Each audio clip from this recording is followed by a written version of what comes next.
한국을 찾은 엔비디아 젠슨 황 CEO가 오늘은 프로야구 시구자로 나섰는데요.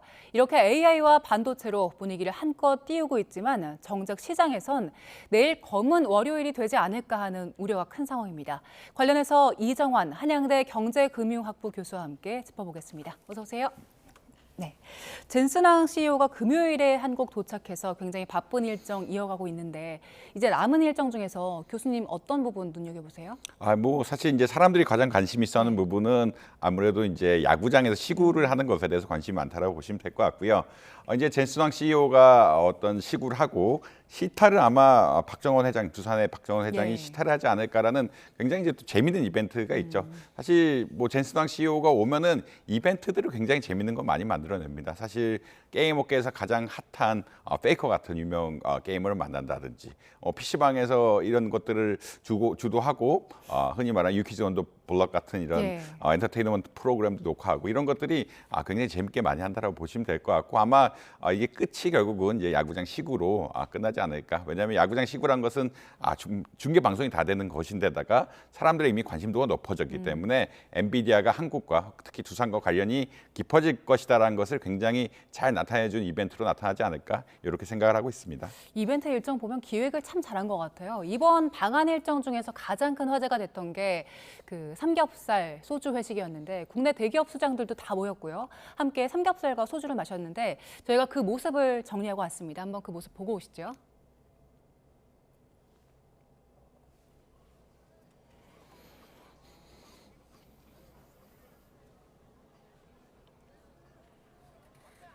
막내 역할이야.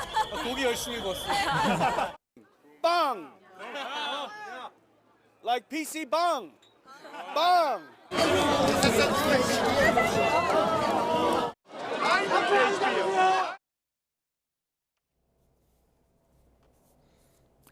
이런 거 보면 황 CEO가 그 쇼맨십 같은 게 참 좋은 것 같은데 교수님께서는 어떤 모습 제일 눈여겨보셨어요? 물론 이제 소맥을 흔히 말해서 한국적으로 어떻게 보면 한국 문화에 기반한 그 소주 맥주 폭탄주를 먹은 것도 굉장히 인상적이었지만 나와서 이제 PC 방에 대해서 빵이라고 하는 것도 굉장히 인상적입니다. 사실 그 엔비디아는 업체 자체가 게임을 기반으로 만든 거거든요. 게임을 기반으로 만들었다는 게 어떤 거냐면 엔비디아의 고성능 칩은 사실 게임 같은 것들을 고화질로 끊김없이 만들기 위해서 기술 개발이 이루어지다가 이런 기술이 어떻게 보면 소프트웨어 분야라든지 AI 분야로 확장이 되면서 지금의 엔비디아가 나왔기 때문에 PC방을 언급하면서 흔히 말하는 이런 성과를 내겠다는 이야기를 하는 거 보면은 굉장히 재밌고 흔히 말하는 즐겁게 할 수 있는 이런 이벤트였다 이런 말씀 드릴 수 있을 것 같습니다. 예. 이런 모습 보게 된 게 놀랍다라는 시민들 반응도 참 많았는데 근데 단순히 친목을 다지러 온 건 아니잖아요. 젠슨 황 CEO가 한국에 4가지 선물 가지고 왔다고 했는데 어떤 게 있었고 또 이게 어떤 의미를 가지는 겁니까? 일단 베라 루빈이라고 새로운 이제 AI 반도체 아키텍처라고 이야기하는데 예전에는 블랙웰, 그러니까 블랙웰이 있었고 그 전에 하퍼, H100 맨날 수치 통제에서 나오는 것들은 H100, 뭐 H200 이야기를 하는데 그건 하퍼라는 아키텍처로 보시면 될 것 같고요. 지금 가장 많이 팔리는 것은 블랙웰이라는 아키텍처인데 지금 루빈이라는 어떤 AI 반도체 칩을 만들고 이제 베라라는 것은 CPU입니다. 그러니까 루빈이라는 것은 GPU라고 해서 그래픽 연산을 할 수 있는 이런 프로그램이고 베라라는 것은 CPU라고 해서 베라와 루빈을 같이 붙여서 새로운 AI에 어떤 적합한 어떤 반도체를 만들었다라고 보시면 될 것 같고요.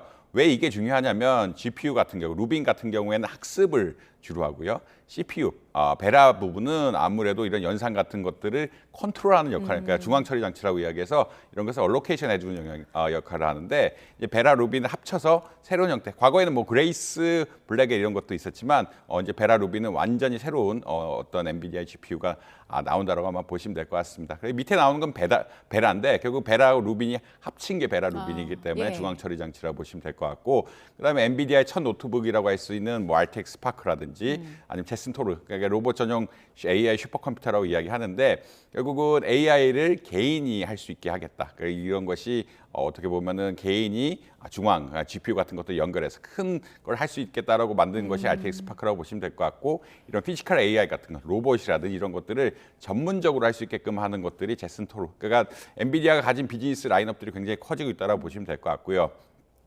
사실 예전에 하퍼, H100, H200 같은 것들은 그냥 칩이거든요. GPU 칩인데 이 사업이 점차 확장이 되면서 베라루빈 같은 새로운 형태의 GPU 혹은 새로운 형태의 AI 반도체, 베라 같은 CPU 분야, 그러니까 흔히 말하는 개인용 노트북 분야, 피지컬 AI 전문을 할 수 있는 어떤 슈퍼컴퓨터 분야까지 굉장히 사업을 확장을 하고 있고 한국에 이제 선물을 가져왔다는 이야기는 이 사업의 파트너로서 굉장히 한국의 기업들을 같이 가겠다 이런 의미라고 아마 해석이 되면 될 것 같습니다. 젠슨왕 CEO가 한국 방문한다, 그리고 어떤 수장들 만난다 이런 이야기 나오면서는 관련 기업들 주가가 크게 올랐었는데 지난주 목요일, 금요일 주가 보면 이틀 연속 빠졌거든요.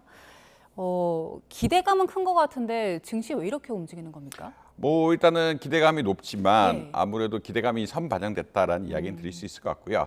최근에 또 오른 주식들이 이제 LG라든지 예. 이런 주식들이 굉장히 많이 올랐는데 LG 주식 같은 경우에는 아직 조금 엔비디아와 협업하는 것이 조금 기간이 걸린다. 그러니까 LG 쪽이 강점이 가는 거는 이제 로보틱스 분야라든지 가전 분야, 특히나 뭐 모터 같은 것들 이런 제조업이 쓸 수 있는 분야는 굉장히 높은데 아무래도 이제 이것이 실제 로봇화 되려 그러면 피지컬 AI가 되려 그러면 좀 시간이 남아 있거든요. 지금은 이제 파트너십을 공고히 하고 엔비디아가 LG에 대해서 관심을 가지고 같이 개발을 하겠다는 의지를 보이고 있지만 이것이 또 현금 흐름, 그러니까 결국은 기업의 주가라는 것은 수익성이 바탕이 돼야 되는데 현금 흐름으로 환원되려 그러면 좀 시간이 걸리는 그런 이야기라고 아마 보시면 될 것 같습니다.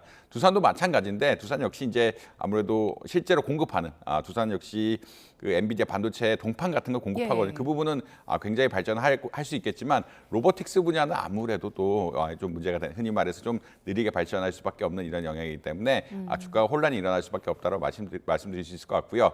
아무래도 이제 코스피 자체가 빠진 것은 이제 반도체 분야에 대한 우려감, 그러니까 순간적으로 너무 많이 오른 것이 아니냐, 이게 미래에 대해서 수익을 반영할 수는 있지만 순간적으로 너무 많이 오른 것이 아니냐는 이야기를 드릴 수 있을 것 같고 특히나 기관들은 수익을 보존한다라고 이야기하는데 어느 정도 수익이 나면은 수익 보전, 수익 실현을 위해서 반드시 팔기 때문에 이런 기관 투자자 또 외국인 투자자들의 순매도가 몰리면서 개인들이 사고 뭐 기관 투자자에 파는 이런 형세가 된 것이 아니냐 이런 말씀 드릴 수 있을 것 같습니다. 그 교수님 말씀해주신 외국인 매도세가 특히 눈에 띄는데 20거래일 연속 팔았고요. 그 규모도 상당했습니다. 왜 그런 겁니까? 사실 외국인이라고 해도 이제 외국인 개인이라고 볼 수는 없고요. 개인이라기보다는 이제 기관 투자자들이라고 아마 이해하시면 될 것 같고 외국인 기관 투자자들은 당연히 지금 몇백 % 이상의 수익이 났기 때문에 네. 더 이상 그러니까 오를 것에 대한 불확실성이 있어도 그러니까 오를 수는 있지만 이것이 불확실성이 있어도 사실 수익을 실현하는 게 맞다라고 아마 보시면 될 것 같습니다. 또 기관이나 외국인들은 특성이 어떤 거냐면 이렇게 주가 좀 떨어지면은 낮은 지점에 사거든요. 예. 어느 정도 낮은 지점에 샀다가 다시 올라가면 파는 이런 순환매적인 장세가 굉장히 강한데 이미 많이 올랐기 때문에 수익 실현할 타이밍이 됐다. 그리고 이제 개인들이 또 물량을 받쳐주기 때문에 그 이상 예상이 사실 팔기 좋은 상황은 없다라고 아마 이해하시면 될 것 같습니다. 높은 가격 유지가 되고 있고 높은 가격 유지할 만한 개인들의 수요가 있기 때문에 기관 예. 입장에서 지금 팔고 주가가 또 떨어지면은 영업이익을 반영해서 또 사고 이런 식의 패턴을 보일 수밖에 없는 상황들이고 그래서 특히나 외인들, 그러니까 기관들은 이제 한국 기관들이기 때문에 연기금이라든지 이게 매번 사야 되는 부분들이 있는데 외국인들은 아마 보통 수익만 추구하는 기관들이라고 보시면 될 것 같고 이렇게 수익 추구하는 기관들은 지금 팔 타이밍이 맞는 것은 확실하다 이런 말씀 드릴 수 있을 것 같습니다. 그러니까 뭐 실적보다는 단기 차익 실현할 좋은 기회였기 때문에 판 거라고 볼 수 있는데 근데 지금 걱정이 지난주 이어졌던 금요일 흐름이 이번 주에도 쭉 이어지는 게 아닌가 하는 불안감들이 개인 투자자들한테 많은 것 같아요. 이번 주에도 변동성 장세 이어질 거란 전망이 있던데 왜 그렇습니까? 지난주 금요일 날 이제 브로드컴이, 그러니까 미국의 브로드컴이라는 이제 반도체 기업, 특히나 이제 대기업에서 특화된 어떻게 보면은 반도체를 만드는 기업이라 볼 수 있는데 실적 전망치가 안 좋았죠. 실적 전망치가 안 좋았다는 이야기는 어떤 거냐면 단기는 뭐 나쁘지 않을 수 있지만 결국 주가란 것은 미래 수익을 반영해야 되고 미래의 실적 전망치가 떨어지게 되면은 주가 빠르게 떨어지는 이런 양상들이 있을 수 있다라고 보시면 될 것 같습니다. 특히나 올해 이제 반도체 주가가 너무 많이 오르다 보니까 그러니까 미국은 또 기관 투자자들의 시장이거든요. 예. 근본적으로 개인 투자자 비중이 한 뭐 10% 20% 정도밖에 안 되는 이런 시장들이기 때문에 기관들은 또 수익 실현을 반드시 또 합니다. 이미 충분히 많이 올랐고 지금 뭐 떨어진다라고 하면은 많이 오른 것들을 보존해야 되거든요. 예. 현금화해서 이제 보존해야 되기 때문에 미국 역시 기관 투자자에 팔 수밖에 없는 이런 상황들이다. 그래서 마이크론 같이 많이 오른 주식들이 좀 떨어질 수밖에 없다라는 이런 이야기가 나올 수밖에 없고요.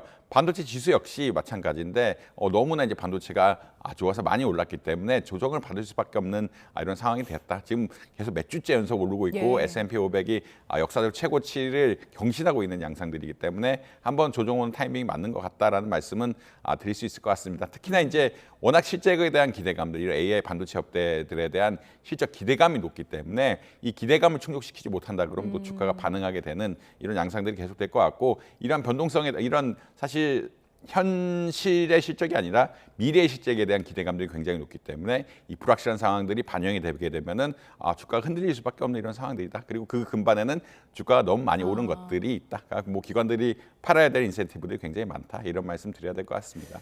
변동성의 이유를 좀 짚어주셨는데, 근데 최근 변동성이 더 큰 것 같은 게 6월 코스피 하루 변동률이 그 전쟁 시작됐던 그 시점보다 더 크더라고요. 그것도 결국 지금 짚어주신 그 이유 때문입니까? 아무래도 이제 삼성전자, 하이닉스가 굉장히 많이 올랐고요. 이 사실 지수 변동폭이 높다는 것은 큰 주식의 주가들이 많이 움직여야 되는데 삼성 하이닉스가 많이 올랐고, 두 번째로는 현대자동차 같은 기업 역시 이제 피지컬 AI에 대한 기대감. LG 이야기 나왔는데 LG도 상한가 2번씩 나올 정도로 LG전자 같은 큰 기업들이 지금 많이 움직이다 보니까 주가의 변동성이 클 수밖에 없는 이런 상황들이다. 그러니까 큰 기업들이 조금 움직이고 작은 기업들이 많이 움직이면 이렇게 일간 변동률이 클 수가 없는데 예. 큰 기업들이 많이 움직이고 있고요. 특히나 지금 상황상 외국인들은 순매도를 하고 팔고 있는 상황들이고 개인들이 순매수를 하고 있는 상황들이기 때문에 이게 외국인들이 갑자기 물량을 많이 내놓는다든지 하면은 가격이 확 떨어졌다가 또 개인들이 매수를 하면서 주가를 올리는 이런 변동성 장세가 계속될 수밖에 없는 이런 상황이다라고 아마 보시면 될 것 같고, 이것이 특히나 대기업 반도체 중심으로 가다 보니까 아무래도 이렇게 섹터가 여러 개가 있으면 사실 충격 같은 것들, 그러니까 좋은 뉴스, 나쁜 뉴스들이 섞이면서 주가 변동성이 좀 떨어지게 되는데, 아무래도 반도체주의 지금 비중이 워낙 높다 보니까 이런 주가 변동성 효과가 좀 크다라는 말씀 드려야 될 것 같습니다. 네, 지금 그 반도체 상승 랠리에 못한 투자자들은 포모 심리 때문에 빚을 내서 투자하는 분들 늘고 있고 그 수요가 점점 더 커지고 있는 상황인데 위험해 보이거든요. 교수님께서는 지금 시장 상황은 어떻게 보세요? 아무래도 주가 변동성이 크다라고 보시면 될 것 같고, 비투하는 것들은 다들 보통 이제 네. 모든 뭐 흔히 말하는 학자들이나 이런 분들은 반대하는 것이 사실이다. 레버리지 투자 같은 것도 좀 위험하다라고 많이 보이는데, 최근 뭐 삼성전자 2배 레버리지, SK 하이닉스 2배 레버리지 예. 같은 것들이 생기고 한데 이쪽이 또 변동성을 키우고 있다는 얘기들이 많이 나오고 있거든요. 왜냐하면 흔히 말해서 이제 거래량이라고 이야기하는데 워낙 사고 팔았다 거래를 많이 하다 보니까 이쪽에서 주가를 또 변동시키는 것이 아니냐. 왜냐하면 수익 2배 레버리지 하면 수익이 2배로 나기 때문에 갑자기 10% 이상 수익이 나면 또 팔고 떨어지면 사고 이런 것들이 계속 반복되다 보니까 조금 주가의 변동성을 키고 있는 것이 아니냐라는 이야기 나오고 있고, 이런 2배 레버리지 상품들이 있는 상황에서 개인적으로 비투를 한다는 이야기들은 굉장히 위험할 수 있다는 말씀은 아마 전해드려야 될 것 같습니다. 네, 그리고 이번 주에 우리 장의 그 변동성을 더 키울 걸로 보이는 요인 중에 하나가 스페이스X 상장인데 규모 굉장히 크잖아요. 그렇기 때문에 우리 자금들 저쪽으로 빠져나갈 수 있다 하는 우려가 크더라고요. 교수님께서 어떻게 전망하세요? 사실 스페이스X는 미래 산업의 가장 대표적인 기업이라고 보시면 될 것 같고,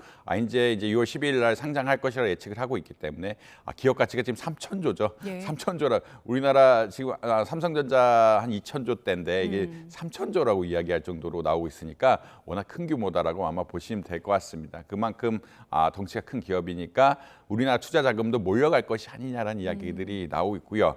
몰려간다는 이야기는 어떤 거냐면 지금 삼성전자나 하이닉스로 수익을 내신 분들이 많은데 이걸 수익 실현하고 이 돈을 또 빼가지고 해외로 돌릴 것이 아니냐라는 이야기들이 나오고 있다. 그러니까 이제 개인 투자자 입장에서는 개인 투자 입장에서도 사실 수익이 많이 나면 이제 수익 실현하고 투자를 바꾸는 경향들이 있는데 스페이스X 같은 경우는 워낙 유명하다고 생각을 하고 있고 미래에 너무 비전이 좋다라고 생각을 하고 있기 때문에 이쪽으로 자금이 쏠리지 않을까라는 우려는 분명히 있다. 이런 말씀 드려야 될 것 같습니다. 네.